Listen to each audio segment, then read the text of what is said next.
I'm so happy we. I didn't want to go back to Montreal, but the fans in Montreal, come on. They acted like they won the Stanley Cup last game. You kidding me? Are you kidding me? Hello, hello, Daria and Ken. And it's the best time of the year. Playoffs, NHL playoffs, finally. And the Tampa Bay Lightning will start against the Montreal Canadiens on Sunday, April 19th. Ken, I do not think that it's the best option for the Lightning, considering the way the last two face-to-face games ended. Both teams shared, I believe it was, I wrote it down, 188 penalty minutes. And of course, the Lightning really struggled to score more than once per night. Ken, what's going on? Mhm. Well, the playoffs are here, and we all know that it's a different mindset with the Lightning team in the playoffs. This is the most talented team that they've had and the most depth on the roster since they won their two cups. Mm-hmm. It really is. It's the deepest roster, a lot of playoff experience, good playoff pedigree on this team, and I think that will show the longer the series goes. Now, Montreal's going to come out. They're quicker than the Lightning, and they may even steal the first game in Tampa. That wouldn't surprise me. Mm-hmm. But I don't think that they can match the Lightning in a 7-game series. I just don't think they have enough depth outside of their first line. You know, the Suzuki, Caulfield, Slavarsky line, which you could make a case it's one of the best in hockey. But outside of that line, they don't have the depth scoring that Tampa Bay has down to the third and fourth line. So I think that'll be a difference. I think you're going to see a lot of physicality, especially in the first couple of games. I think as the series goes on, unless there's some blatant cheap shots or non-calls, you'll see the physical stuff subside. You're not going to win the cup, and you're not going to go deep into the playoffs with a rough and tumble style as your identity. You're just not. You have to play with a lot more skill, a lot more composure, and your defense has got to be pretty good. So the Lightning, they have not been horrible defensively down the stretch, but the games that have mattered, they haven't played well. That needs to be corrected in this upcoming series against Montreal. It really does. Okay, I don't want to be a bad cop, but I'm gonna be. Don't you think maybe you love the Bolts too much? Maybe you believe in them too much? I don't think so. The past can sometimes be an indicator of future performance, not always. And you could take that two ways. The playoffs, the Lightning have not done anything the last 2 years. But before that, they were one of the best in the NHL. They made it to 3 Stanley Cup finals. Now, you can also say, well, they haven't played well against Montreal the last 2 games. Tampa won the first 2 games this season against Montreal, and then the Canadiens came back and won the last 2. One of those being in Tampa, and then the one in Montreal was that fight field event. But all in all, I'm going to take the Lightning in this series against Montreal, and I'll put it right out there. I think the Lightning win it in 6 games. Okay, that's what I wanted to ask In you. 6 How many games. games? 6. Okay, 6 okay. games. Yeah, it'll be, and I think that if it goes 7, the Lightning have the home ice advantage, and I think that will be the difference maker if it goes to 7 games. I don't think it'll go 7. I look for it to end in 6, with Tampa advancing, of course. And we've talked about it before. When the Lightning over focus on physicality, physical play, aggressive forecheck, they kind of lose their own game. So one of the matters, I understand that that's what the Canadians will try to push them to do, but they still have to focus on their own game, on their skills, and of course, Vasilevsky. But the last game, because I attended the last game of the season, it just looked so bad. I understand that there's, was a rotation, AHL players, but it looked like not even like the Yeah. AHL game. It looked like the ECHL game. It was Right. that bad. It was a glorified preseason game, basically. I mean, there was nothing to gain winning or losing that game. Nothing. It was, okay, let's go out. Let's, get our work in. Let's not get anybody hurt. Let's get out of here. Playoffs start Sunday, and let's be ready to go. That's what I saw. But my question is, if something happens and if the Lightning need some help, they will ask those guys to come back again because the Crunch, I think Syracuse Crunch, they also play in I'm not sure if they Yeah. started or it's about to start. Well, I'm sorry, I didn't check because I don't Yeah. really, this season, I don't even have time to follow the AHL. So I just couldn't see who's going to be the decision maker, who's going to be that guy who will be able to open his road to the NHL next season. Well, I think it's too early to talk about next season as we're talking about the But playoffs. they have to perform right now. What if they Yeah. will be needed in the Right. playoffs? I know, but the worst case scenario is they have to call up a man or two from Syracuse. That's the worst case scenario. You go into the playoffs thinking, okay, we've got our roster set. We're not going to have to rely on anybody from Syracuse to really help us get over the top and win a series. I don't see that happening. God forbid if Vasilevsky goes down, you might as well just turn off the lights and put the banner up and say, we'll see you next season, because they have nobody that is going to be able to play like him and steal a game or two and possibly keep the Lightning in the series. But I think the number one key for this series is going to be Nikita Kucherov. And the spotlight is going to be on him, considering his performance in the last two first-round exits. In the last two seasons, or the last three, let's go back to the Stanley Cup final that they played in Colorado. He has 1 goal and 16 assists.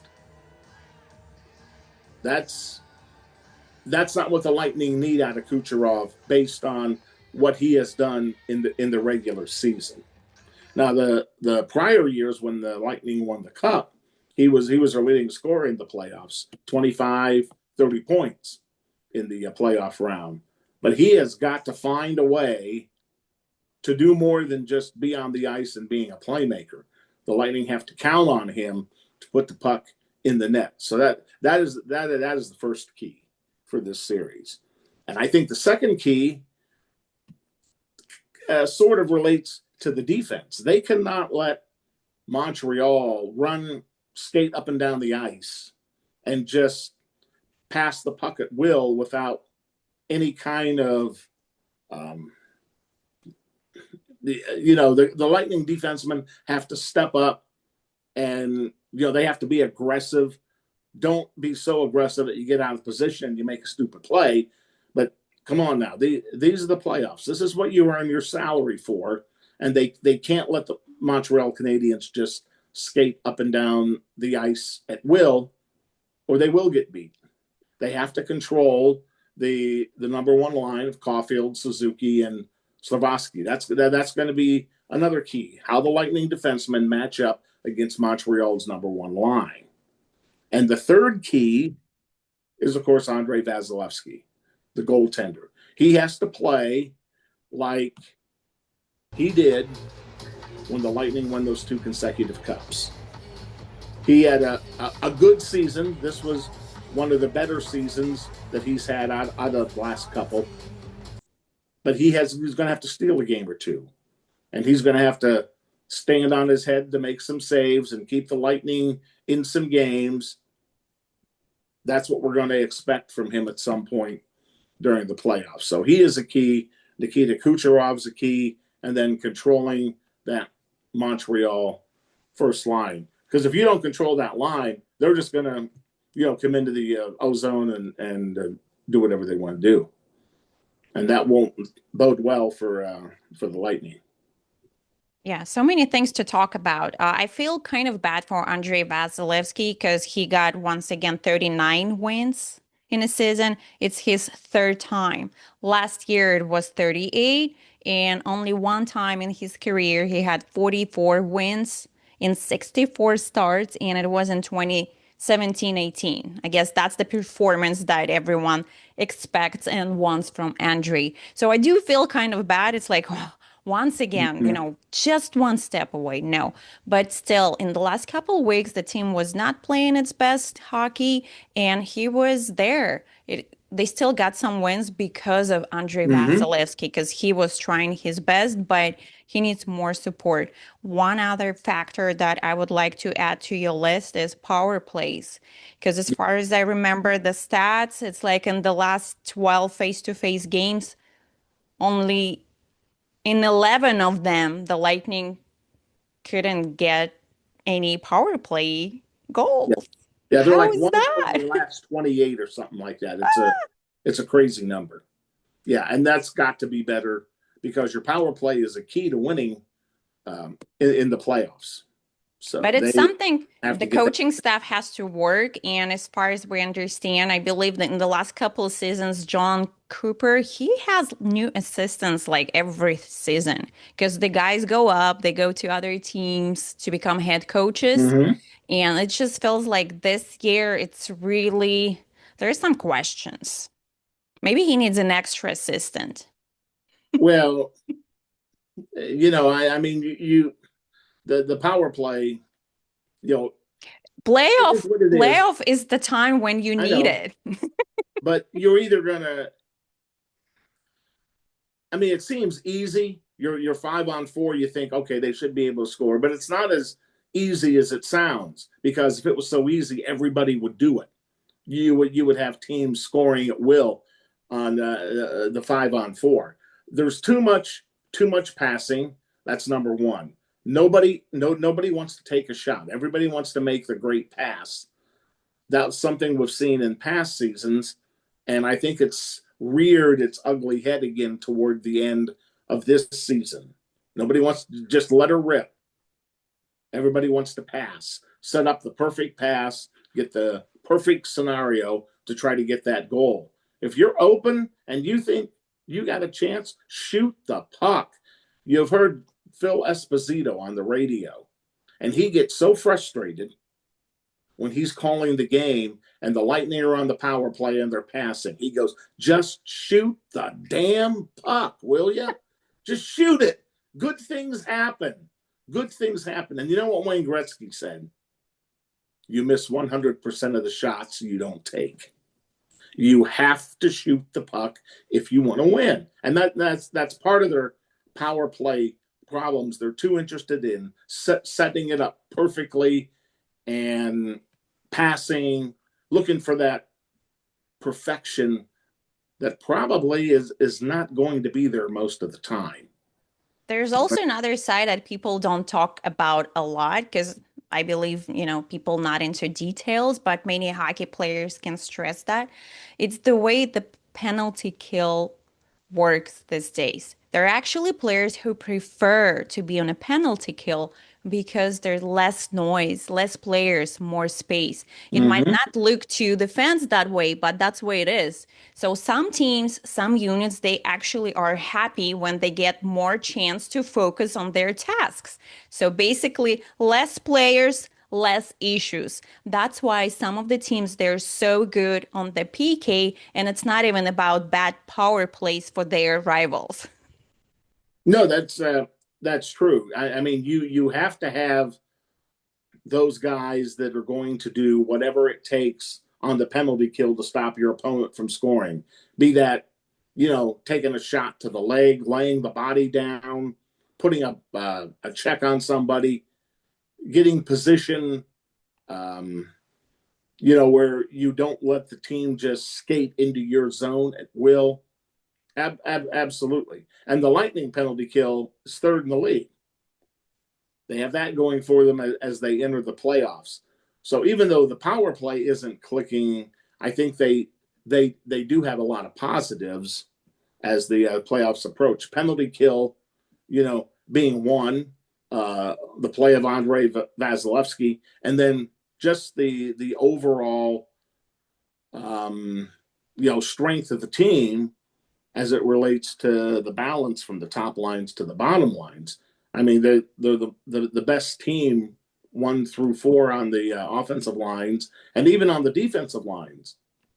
I mean, 1 through 3, first, second, third pair, they've played really well. And it shows in the stats. The Lightning, are right up there with the top defensive teams in the NHL. There has been so many games this season where the Lightning only allowed like 1 shot or 2 shots in the first 10 minutes of the game. They really limited the chances of the opposition. And I think that'll be a key as we talk about defense for the Lightning going up against, the Montreal offense in this series. Oh, let's wish them well. Let's talk about fashion for a second. What are you wearing? I am wearing my Andrei Vasilevsky. It says Bolt. It doesn't say Vasilevsky. Yeah. I'm just kidding. Well, on the back, it's 88. Yeah, I believe you. Mm-hmm. Yeah, it's funny. I just got my T-shirt, my first ever Andrei Vasilevsky. Oh no, I'm lying. I have one. It's like a special collection where he sits on a throne with 2 lions. Yeah, but I got like the hockey T-shirt. It was the last one at the store. Yeah, was it the blue one or the white one? Yes, that's the blue, the Stadium Series one that has his number and last name. Okay. But it's good. It's better. It's more professional, more hockey-wise. Mm-hmm. Yeah, you can wear that all summer long. It's kind of tough to wear that one. A jersey, unless you got a big playoff series and you're going out to the store for shopping. It's, just throw on the shirt and you're good to go. Did you have a chance to check on ticket prices for the first round? I did. So I did. Mm-hmm. Yeah. And the Lightning are priced very well. Compared to the Buffalo Sabres, yes. Yeah. I mean, even when you consider the rest of the teams that are in the playoffs, I mean, excuse me, the Lightning are at the lower end of the price point in pricing for the first round of the playoffs. Now, there's a lot of reasons for that. Number one is the Lightning have been in the playoffs 9 years in a row. So the demand on the outset of the playoffs is not going to be quite as great as, say, someone in Buffalo where the Sabres haven't been in the playoffs in 14 years. 14 years. I was going to go back to the Stanley Cup of I forget what year it was, 99, 2000, when the Dallas Stars beat them in the Stanley Cup final. I think Mike Modano was on that team. Ooh, yes, Mike Modano, sure, Dallas, yeah. Yeah. I thought that was one of their last great runs that they had. I mean, they might have been in the playoffs, a time or two and got beat, first round. But I think the Sabres will make a little bit of noise. I think they have Boston in the first round, and they should be. They should handle the Bruins. I'm surprised, Boston even got in. Okay, here's the secret or exclusive information. A few weeks ago, I had a chance to talk to Nikita Zadorov from the Boston Bruins when they traveled here to Tampa. Yes, and at that time they were still talking. Obviously, hockey players, not all of them. Some of them, they don't follow the standings. That's true. But he and some other players had conversations that at that time, they were actually thinking that they're going to be playing against the Tampa Bay Lightning. So the conversation was more about like, we couldn't make it to the game that night. So he was like, it's okay. You'll do it next time because the way it looks right now in the playoffs, we're going to be back here. Yeah, right. Maybe if they beat the Buffalo Sabres. Yeah. Well, there was talk and scuttlebutt. I mean, up until the last day of the regular season, or Wednesday night, actually, where the Lightning could have played Boston. They could have played Buffalo or Montreal. All those teams were in play. Just depend on who won if they won in overtime, if they won in regulation, all that factored into it. And, you know, Montreal's the lucky winner. Not for the Stanley Cup. I hope only No, they can get this win, one this they year. win the right to play Tampa Bay in the first round. That's what they want. Okay, we don't want that, honestly. And the way the team played against the Tampa Bay Lightning, I cannot say that I like this kind of hockey. Because I don't even, I don't necessarily look at it as a fan or as a journalist. It's more of a human side, as a mom, as a wife. And it's like, no, this is horrible. I understand how the relatives, the families of other hockey players feel. Well, I look at it as, and I write and I comment as a fan first. Everything that they teach you in journalism school and being a professional journalist, don't be showing favoritism. Don't do this. Don't do that. Well, I've been a Lightning fan for years now.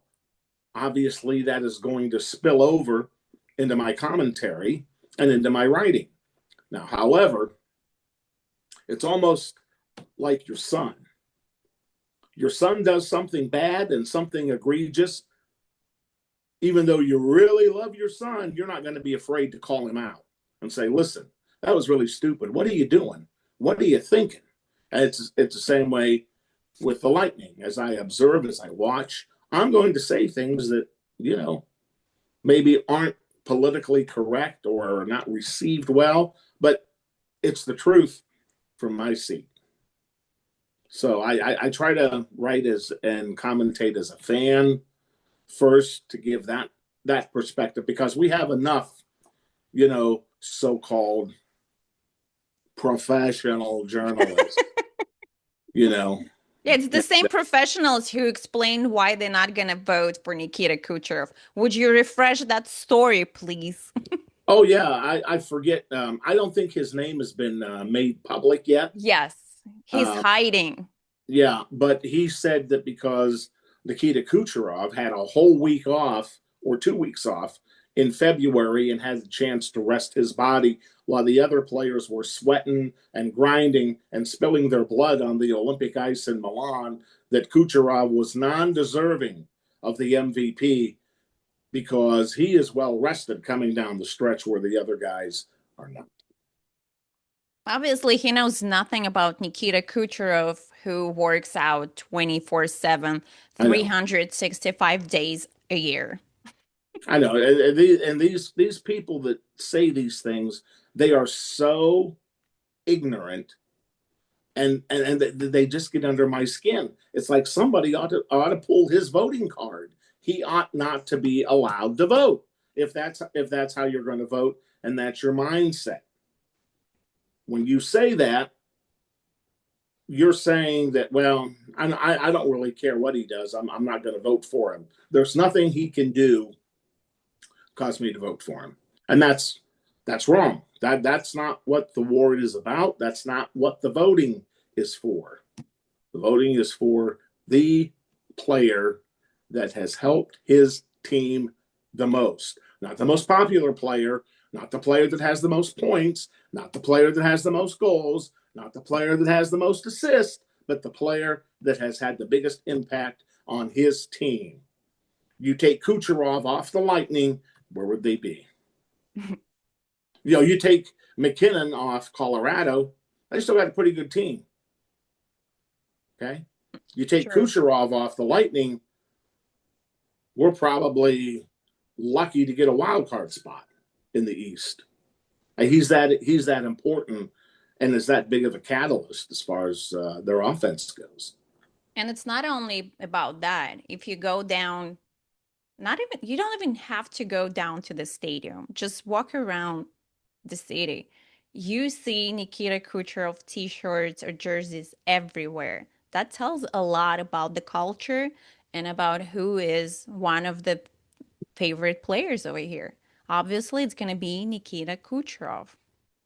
No, You're 100% right. He's a fan favorite, and I am hoping that this new ownership group does the right thing when Kucherov is up for a new contract in a year. He only has one more year left on his contract, and then it's time to negotiate a new contract. And if I'm Nikita Kucherov or his agent, I'm saying pay the man. The man has given you a hometown discount his whole career. Kucherov needs to be paid as one of the best players in the league. That's the salary he deserves. And if Yay. Tampa doesn't give it to him, I don't want to talk about what's going to happen. It's very hard to imagine Nikita Kucherov anywhere else. He loves it here. And it's not It just was hard he to loves imagine it, he doesn't even like it. He's Stamkos here. anywhere else. Mm-hmm.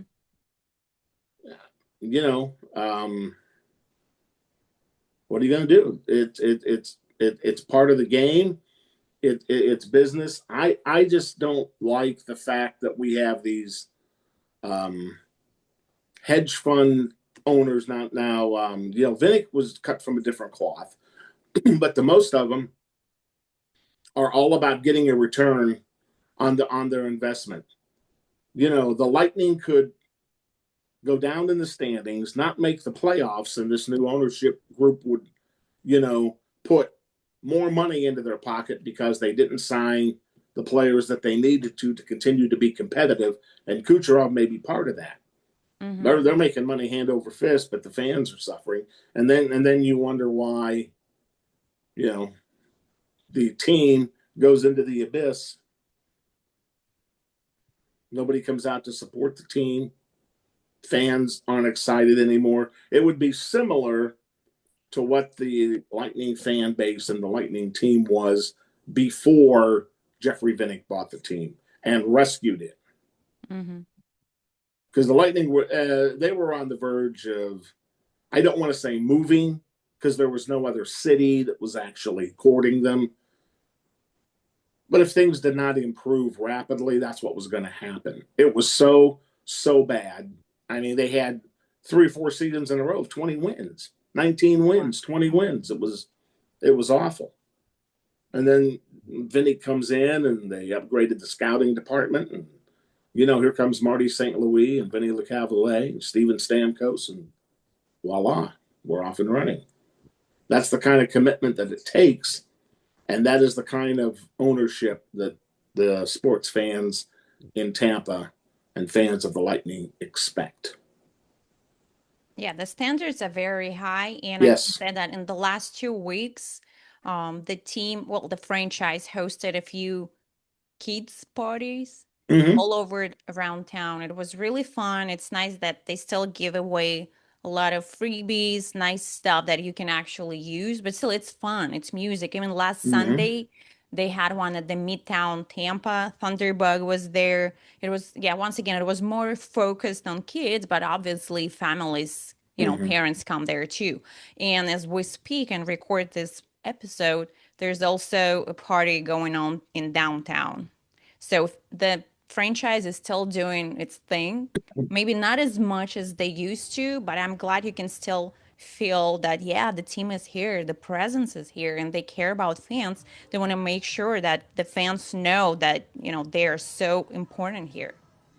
Yeah. Well, just look at the stadium series. They had a lot of free events around the stadium where the fans could come and participate in. And it was free of charge if you had a ticket. Compare that to the bozos at the World Cup that are charging up to $100 for a Fan Fest event. And it used to be free. I mean, come on now. I mean, there no words to describe those people. But, the Lightning have done the right thing. The Tampa Bay Rays also get out in the community, and they have a lot of events from time to time. As do the Buccaneers, and a lot of that stuff just goes under the radar because it's non-publicized. The Lightning, I think, have a tendency to publicize their events, a little bit more than the other teams. But all 3 of the teams in the city, I think, do a great job of, trying to engage the fan base and create those new fans from, 3 years old on up. You forgot about the Tampa Bay Sun. They're pretty amazing too. I know they might not be as popular or big right now, and it's very hard to compete with the men's teams, but those ladies, they've been Mm-hmm. everywhere. So they doing, I really admire how much they trying to invest. I don't talk about money, emotionally, their energy, just to make sure that they do have presence in this crazy sports-oriented town. Mm-hmm.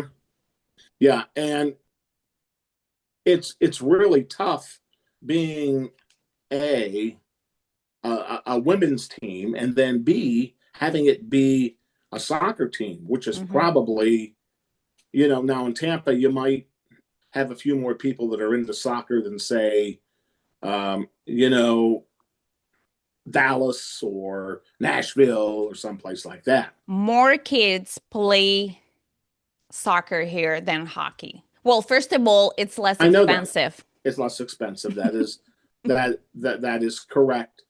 And I shouldn't say this, but I'm going to say this. Ooh, When hold you're on. a young when you are a youngster, you're 5, 6 years old, and you're still developing your athletic skills.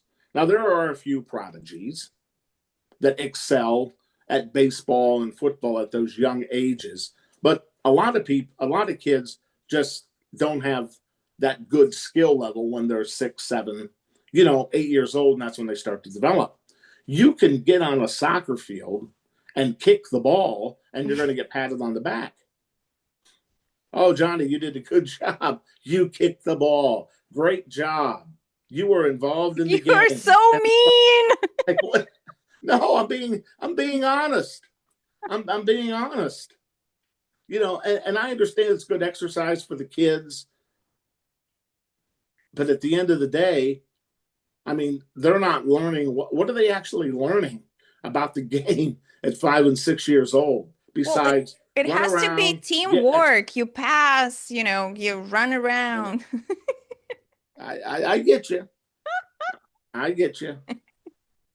Okay, let's go back to hockey because this Uh, is too yeah, funny. we're going off the Okay, rails here quickly. preview game one, Sunday, April 19th. April 19th. Yeah, let's go. Ken, what's going to happen? Game number one. What are your expectations? What should we expect? Well, you should expect everybody to come out, fired up on both teams. This is game one. Expect some fireworks early on, and then things will gradually settle down. And I think the Lightning win game one. Home ice advantage is going to play a part in this series. So I like the Lightning to come out. It's going to be a little bit of a slog to Mhm. begin with, a lot of physicality, but that will subside as the game goes along. And I think the Lightning come out on top in game one. Ken, we need some sponsors. So, what is the score going to be like? What is the score? I think they're going to be low scoring games. I Okay. really do. 4-2, Okay, so okay, maybe a six five. goals. Okay. Yeah, 5-2 game. I could see, but as far as any team scoring, 6, 7 goals, it's not going to happen. Hold Usually, on, hold on. 6, 7. yeah, I know, right? Yeah, you would have to bring that up, You but said it. I was talking about goals. Yeah, that's Yeah, how it started. 6, I, 7. uh-huh. Mm-hmm. But defensive hockey wins in the playoffs. You usually see your lower scoring games as the series goes along. Maybe in the first game of some series, you're going to have a team score 5 or 6 goals. But as you get into games 4, 5, and 6, they're going to tighten up defensively, or they usually do, and it's pretty tight the rest of the way.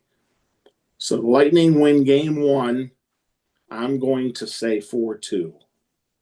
Okay, let's do it. You sound like a coach. That means it's time to go. Okay.